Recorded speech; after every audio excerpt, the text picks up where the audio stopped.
दिल्ली में जिस प्रकार की परिस्थिति चल रही है, माननीय प्रधानमंत्री जी ने यह कहा कि दिल्ली में गंभीर आपदा आई हुई है। आपदाओं की तो एक श्रृंखला है जो विगत 10 वर्षों से दिल्ली की जनता सह रही है, परंतु आज हम एक गंभीर विषय के ऊपर मैं आपसे कहना चाहता हूं कि एक अत्यंत गंभीर विषय के ऊपर हम अपना पक्ष रखेंगे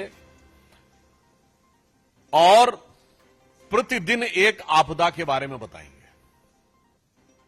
आज दिल्ली में वित्तीय आपदा क्या आई हुई है और जिसने दिल्ली की संपदा को किस प्रकार से लूटा है, उसके बारे में हम दिल्ली की प्रबुद्ध जनता और देश का ध्यान आकृष्ट करना चाहते हैं। आप सभी जानते हैं कि वित्तीय दृष्टि से दिल्ली यानी financially Delhi was considered as one of the most efficient and prominent state. संभवतः भारत में सबसे बेहतर आर्थिक स्थिति वाले राज्यों में दिल्ली माना जाता है, जहां के लोगों की आय भी बेहतर होती है, अधिकांश सुविधाओं का वहन केंद्र सरकार करती है। और जब आम आदमी पार्टी सरकार को यह सत्ता मिली तो दिल्ली प्रॉफिट का बजट हुआ करता था। यह वर्ष 2024-25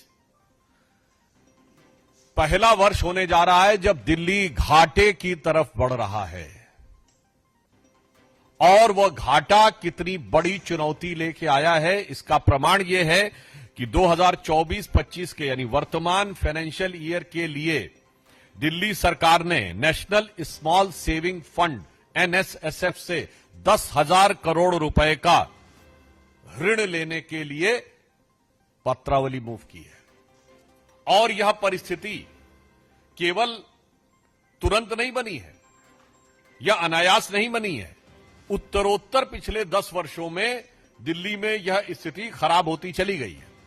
2014-15 में, 2015-16 में दिल्ली का जो राजस्व लाभ था यानी रेवेन्यू में जो सरप्लस था, दैट वाज 1.56%, 1.56% था। यानी कुल मिला के सामान्य दृष्टि से कहें तो जो आय थी उसके मुकाबले जो व्यय था उसके मुकाबले आय 1.5% से अधिक थी, यानी आर्थिक दृष्टि से स्थिति ठीक मानी जा रही थी।